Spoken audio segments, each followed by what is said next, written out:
It is said that the mark of a true champion is never giving up, even when the odds are stacked against you.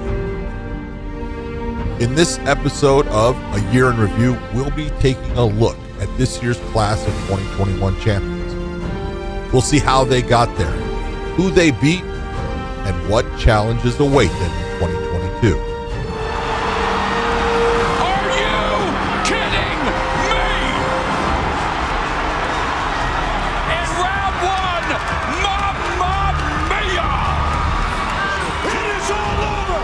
Julianna Velasquez moves to 9-0. This is Bellator Champions 2021, A Year in Review.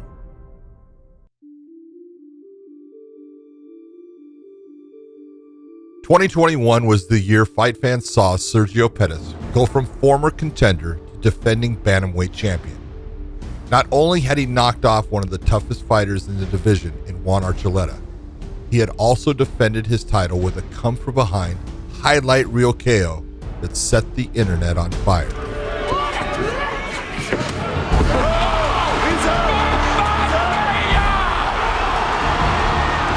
Are you kidding me? Sergio Pettis entered the Bellator organization with the dream of becoming a world champion. Having had his first pro fight at the young age of 18, Pettis' journey to the top finally arrived after defeating highly touted prospect Ricky Bandejas. Having secured the #1 contender spot, Pettis knew it was only a matter of time before he got his title shot, a feat 10 years in the making. That moment arrived in May of 2021 when he received word that he'd be fighting the newly crowned champion Juan Archuleta. Coming off a unanimous decision victory over future contender Patchy Mix, Archuleta was looking to make a statement in what would be his first title defense. Pettis was able to out-counterstrike Archuleta and ultimately earn himself the decision victory and the bantamweight belt. The huge win not only solidified him as the top dog, but also helped him step out from the shadow of his older brother Anthony Pettis. His journey to gold had finally arrived. This set up his first title defense against one of the best bantamweights in the world, a man who was at one time a two-promotion champion, Kyoji Horiguchi. The former champ had held the Bellator title up until he tore his knee during a training session.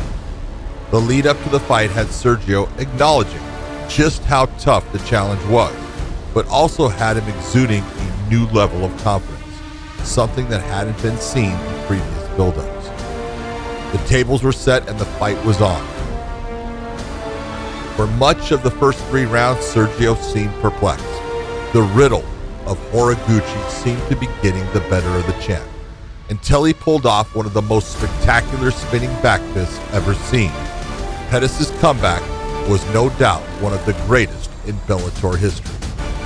With the new Bantamweight Grand Prix finally announced, Sergio Pettis now has a new mission, carrying his belt all the way through the tournament. With names like Magomed Magomedov, Rafion Stotts, Juan Archuleta, and Patchy Mix, the champ will no doubt have his hands full.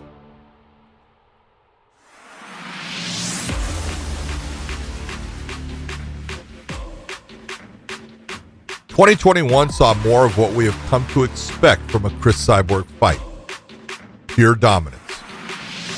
After successfully defending her title against Arlene Blenko to end 2020, Cyborg set out to defend her title not once but twice in the new year. Cyborg's first challenge came at Bellator 259 when she was set to face a former foe, the tough and gritty vet Leslie Smith. While many had Cyborg as the heavy favorite in the rematch, it was Leslie's durability that had fans wondering, could she turn this into a dogfight? Could Cyborg actually finish her a second time?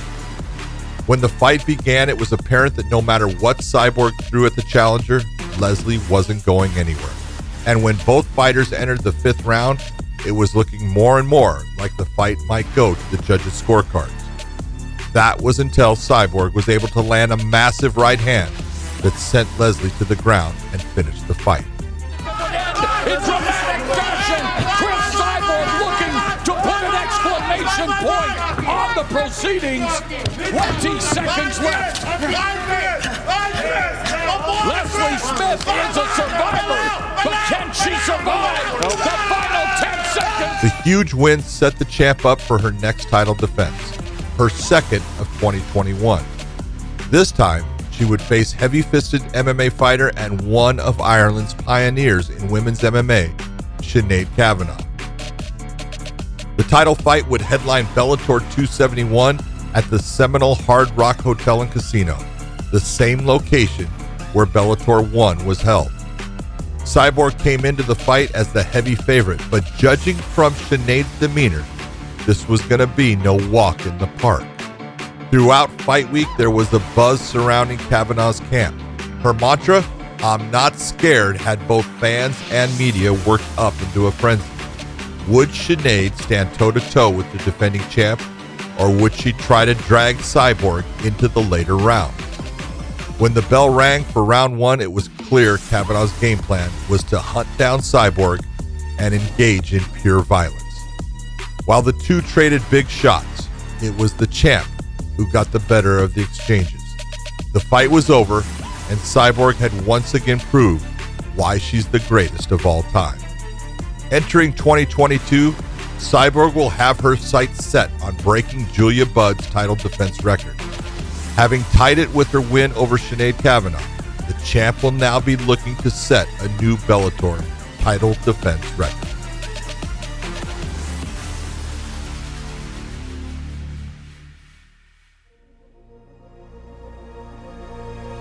The Bellator women's flyweight division has long been ruled by one champion, Ilima-Lei Macfarlane.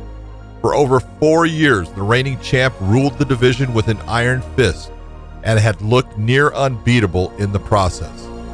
That was until Bellator 254, when the world saw a new contender rise up. And a couple of straight lefts found their mark, and now Velasquez putting together a combination. Mela trying to fend off the attack, the jump knee in the final seconds of the second round. Julianna Velasquez.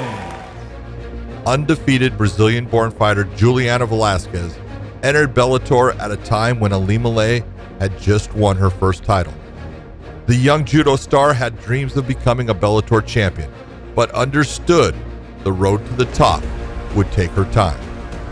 After winning her first 5 fights in dominating fashion, the future champ finally earned her spot as the top title contender, a fight that she had been preparing for her entire mixed martial arts career, a chance at a world title.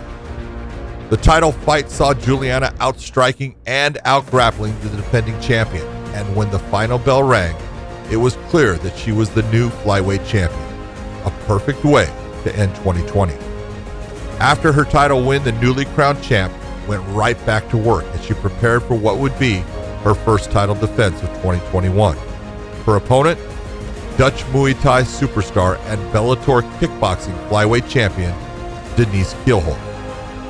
The 5-round battle saw the champ utilizing her superior grappling and her ever-evolving striking, and when the final bell rang, it was Juliana that had earned the split decision victory. An instant classic in the Bellator flyweight division, a proud moment for Juliana and her #1 fan, her late brother. Juliana will no doubt be looking to continue her quest to become the greatest flyweight in Bellator history as she enters 2022 with momentum on her side.